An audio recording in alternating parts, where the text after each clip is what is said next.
n'iriya mbwa ariyo yagutumye, iriya Marine niba ariyo yagutumye ngo uze kuntuka muri komenti, genda umubwire ngo njyewe mfuramagaze bwuma, urukumva nta kibazo na kimwe mfite. Mbo ubundi ngiye ku bantu banzi neza ntabwo njya ntukana pe, ni ihame mu buzima bwanjye sinjya ntukana, ariko wowe kumva nagutuka ariko nawe urabizi ko ntabikora, ntabwo njya ntukana. N'abantu bantuka muri komenti urabizi neza ukuntu mbafata, nawe ndumva urimo urashaka kugenda ujya muri uwo murongo. Mwana wankize hasi, wamba wari ukanshyira hasi, narakuretse sibyo, nagusize mu rugo rwanjye, inzu yanjye irishyuye, ntabwo uzahicirwa n'inzara, nta nubwo uzabaho nabi wowe n'uwo mwana wanjye. Ariko gabanya ko karimi mwana, ntabwo gutukana ari byo byubaka isi, gutukana ntabwo byubaka. Ibyo wivugisha ngo YouTube channel yanjye ngo nasohoye ikiganiro ndamaze ni yanjye, yitwa Chenko Films nkuko nanjye nitwa. Nawe niba ufite YouTube channel ugenda ifungura posting ibyo ushaka, ntabwo ndi bukubuze, ariko gasopo gukomeza kuntuka. Aho nagusize ndahazi, mfite uburenganzira bwo kuhagera, nagaruka nkagutimbura. Ukomeje kuntera umujinya nagaruka nkagutimbura. Naragusize nagiye kwishakira amahoro yanjye, ndeka posting ibyo nshaka. Ikindi utaruzi nuko utazi ko n'iki kiganiro kirambuye kiriho kuri YouTube channel yanjye, cyamaze kugeraho kuri Chenko Films YouTube channel yanjye pana yawe. Kangisha wibagiwe ko ibi byose ari njye wabikuzanyemo. Iyo TikTok ufite wibagiwe ko ari njye wayiguhaye. Nayikwaka mwana, ejo mu gitondo wabyuka usanga ntayo ugifite, siko bimeze. Ngabanyaho urusaku, ibyo wakoraga ku live uvuga bari byo usubira kuvuga, unshyire hasi mwana. Ugabanye ibyo bitutsi mu kanwa kawe, kunyumva neza. Iyi ni gasopo ndi kuguha, n'ejo ntazagaruka nkagutimbura. Ntabwo nkunda umuntu ntuka nkuko ntakunda gutukana. Utaniye n'ingegera zirirwa zandika mu makomenti ziri gutukana wowe.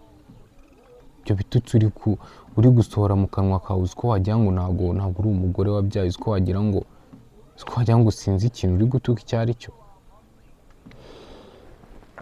Ntabwo uzanyumva nagututse, n'ibyo nzavugira kuri YouTube channel yanjye nuko bizaba ari ukuri, nzaba ndi kukwiyama.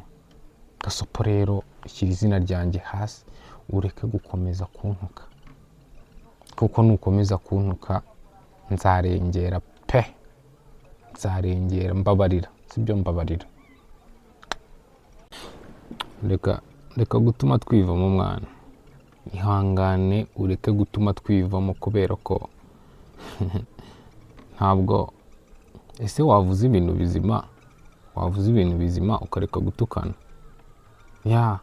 Vuga ibintu bizima, reka gufata umuntu w'umugabo mwabanye imyaka igera muri 3 ngo umuhindure imbwa. Reka gufata umuntu nkanjye uze kuntuka uko wiboneye mwana, kuko no mu byo twapfuye nabyo birimo. Mu byo twapfuye ko wantutse, kandi urabizi neza ko ntakunda umuntu ntuka. Nagusize nyine mu rugo rwanjye, guma hamwe, uzabaho neza, ntabwo uzabaho nabi, nubwo uzabaho utamfite ntahari, kubera ko ntabwo nyine mfite uwo mutima wo kugumana nawe. So mbabarira, reka kunsembura, uranzi navuga byinshi kandi byakubabaza, sibyo? Navuga byinshi kandi byakubabaza. Ntabwo nzaza ngo ngutuke nk'uko uri kugenda untuka. Ariko ku bantu batazi ngo uyu mugore turi gupfa iki, nari ndi kumukorera prank, nabwiye umuniga twari turi kumwe, ahagarara hejuru y'igipangu and then ashyiraho kamera, njye ndi kumukorera prank isanzwe tu. Ntabwo yari abizi ko hariho video, ariko intandaro y'ibi bintu byose nuko muri iyo prank yabashije kwigaragariza we wanyawe, sibyo? Yahise abasha kwigaragaza we wanyawe, ndamumenya. Ntabwo umuntu yakwifata gutyo gusa ngo agutuke adafite ibintu byinshi cyane bibyihishe inyuma. Ntabwo wakwifata ngo utuke umuntu nta kintu ugendeyeho. Umuntu noneho umubana ukamutuka ngo wambwa we, umuntu mubana aka kanya nta kintu bimbwiye cyane, kubera ko ntabwo ndi kubana nawe, kuko urabizi neza ukuntu mfata abantu batukana.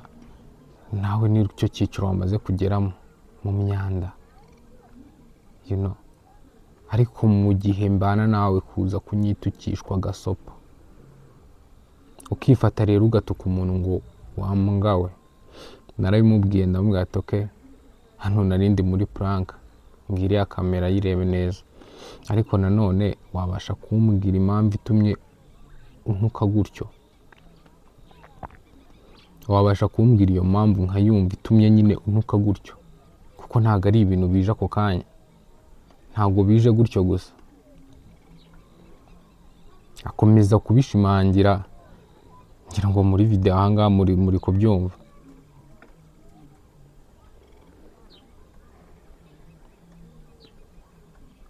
Akomeza kubishimangira ngo ndiyo, ngo nta nubwo yicuza ngo kuba bindutse. Amba ntaribi ndimbwa.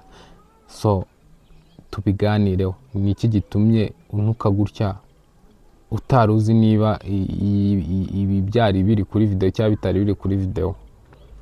Ati nta kintu na kimwe nshaka kuvugana nawe. Yarandakaje, aribyo byakomeje kugaragara muri video. Nararakaye nyine tu, byose mwaribonye muri video. Ariko ndongera ndavuga ngo okay, reka mureke ngende musige. Ntabwo nabura aho njya nafata n'inzu y'ibihumbi 20 cyangwa 30 nk'abanyibamo naribi, ariko ntagize ikintu kibi cyane nkora. And then ukuntu ari kuza ahangaha hanze gutukana ntigeze mutuka, nicyo kibazo nyamukuru nshaka ko tuganiraho njyewe nawe. Mubaze avuge nyine, areke kubunza ibitutsi, avuge n'iki kintu dupfa. Niki kiri gutuma utukana? Niki kintu kiri gutuma utukana? Ibuka neza ko bushobora gucya mu gitondo, iyo TikTok uri kuvugiraho, uri kunyumva, iyo TikTok uri kuvugiraho ukabyuka usanga ntayo ifite, kuko urabizi neza ninjye wayiguhaye. Niba naraguhaye ikintu mfite uburenganzira bwo kukisubiza 100%. YouTube channel yanjye urimo uratesha agaciro, uvuga ubusa. Ni yanjye, ninjye wayifungure, ninjye uyikoreraho, ninjye posting ibyo nshaka. So wowe urinde wo kuza kumbwira ngo nsibe video ngo ngire gute? Ni uburenganzira bwanjye kuyipostinga, abantu bari kuzibona ku ma TikTok na hehe bakamenya intandaro nyine y'izo video zose bari gukomeza kubona. Uri kunyumva neza? Iyo live man, kera wajyaga live ufite ibyo ugiye kuvuga, kubera icyo atari ibyo uri kujya ugiye kuvuga, uri kujyanwa no kumvuga. Uri kumbaza iki? Uri kujya live ugiye kumvuga, umbaza iki? Uri kujya live ari izina ryanjye na YouTube channel yanjye, urimo urayibaza iki aho ngaho, urimo urambaza iki? Mwana, tubane neza, sibyo? Tubane neza, tuvana ibintu byose ku mbuga nkoranyambaga, ibyagiyeho, ariko nanone njye iyi mihanda ndayimenyereye tu. Nushaka ko tubirekera hano birahaguma. ntushaka ko biguma hano birahaguma, ntago nkeneye ako gasuzuguro kawe mu maso yanjye. Nakubwiye ngo aho nagusize ndahazi, nagaruka nkahagukubitira kubera ko ni iwanjye, nkaguhonda uzira ikintu cyitwa kuntuka. Urabizi neza nzira umuntu ntuka, urabizi neza uri umuntu ntuka, ntacyo mba nkivugana nawe.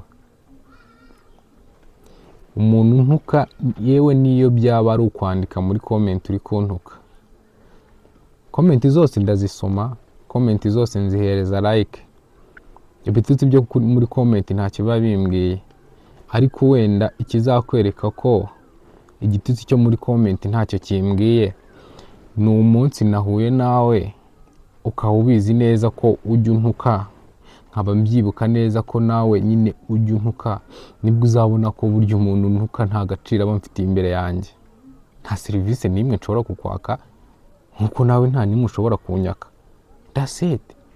Nawe rero niba ushaka kujya muri uwo mubare urawujyamo, sibyo? Urawujyamo nako wamaze kuwugeramo. Ntabwo ndi kukubwira ibi ngibi kugira ngo twiyunge cyangwa ngo ntabwo nziyunga nawe, kugira ngo byo urabizi narabikubwiye ntabwo nziyunga nawe.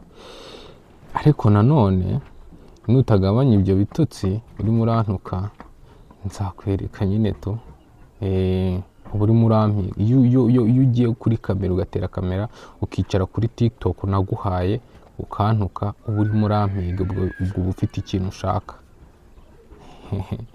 nzakiguha. Urimo urabeshya abantu ngo wagiye iwanyu mu cyaro, none se bayoboye ko aho ngaho ari iwanjye ariho twakoreraga ntabwo bari kuhabona. Shaka ahandi hantu uzajya ukorera amavideo ku buryo ubeshya ngo wagiye. Ntumbeshyere, sinakwirukanye, ntaho nagutumye, nakurekeye iwanjye, uri iwanjye, naragusize naragiye. Ariko nutangabanya ako kavuyo, ntugire ngo sinakubwiye. So nizere ko iyi ari video ya mbere n'iya nyuma nkoze kuri wowe nk'abanyakavuyo. Nta byinshi byawe mvuze, ariko nukomeza kunzanaho umutwe muremure, noneho ndaza mvuga wowe, ntago nza nguhereza agasopa. Ndaza mvuga wowe, ibyo byo ubyitege.